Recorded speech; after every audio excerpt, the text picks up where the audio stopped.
Malik Rosier danced and weaved to find space through the Duke defense. The Miami quarterback was doing what he can do best for the Hurricanes during their second drive of the game on Friday in Durham, North Carolina, using his legs to turn a doomed play into a significant pickup for his offense. The first-year starter had already delivered one touchdown throw during Friday's 31-6 win, and now, with the Blue Devils' defensive end squeezing him into the middle of the packet, Rosier stepped up for a 6-yard gain to push number 14 Miami all the way down to the goal line. He had shown off his arm and had shown off his legs. Now it was time to showcase his brain. The Hurricanes skipped the huddle and Rosier raced under center. Duke's defense wasn't quite set. The junior put his head down and followed his offensive line across the goal line. "He showed a lot to me," Coach Mark Richt said during his post-game press conference at Wallace Wade Stadium. "He made some nice runs." Considering the level of competition, this was Rosier's most complete performance of the season.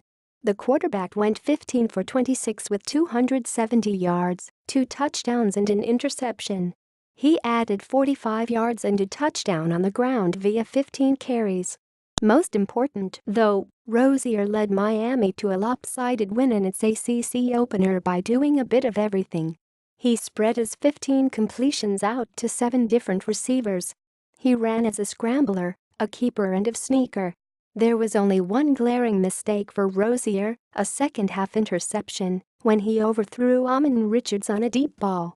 With Florida State waiting and Mark Walton banged up with his second injury in as many weeks, the Hurricanes needed Rosier to start playing like a veteran right about now. "The timing is perfect." Malik for the most part played well, Richt said. "He did some really outstanding things." Rosier began his day by orchestrating a rapid-fire touchdown drive. In only 5 plays and less than 2 minutes, Miami ripped off 76 yards through the heart of the Blue Devils' defense despite getting only 3 rushing yards on 3 carries by Walton. There were 2 big plays, one a product of Rosier making a smart read, the other simply a dime.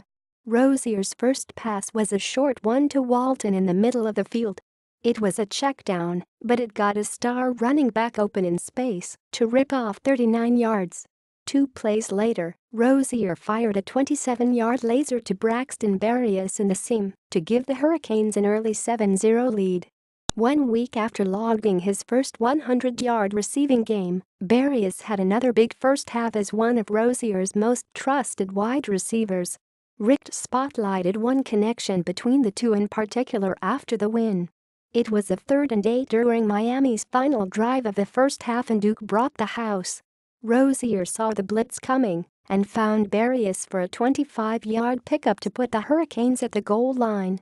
Miami eventually kicked a short field goal to take a 17-3 lead. "That play was a fantastic read on the coverage," Richt said. "They brought the house. It was a zero-coverage blitz. They're bringing more than we can block. They disguised it well, brought it late.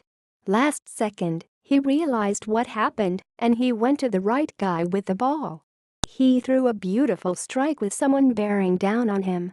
In 8 days, Rosier will play on his biggest stage yet.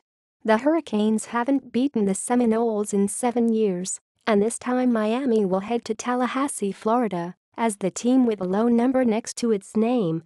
Question marks still surround the Hurricanes. Is Walton healthy? Is Miami simply thriving against weaker competition? Each time he takes the field, though, Rosier starts looking less like he needs to be considered part of that list.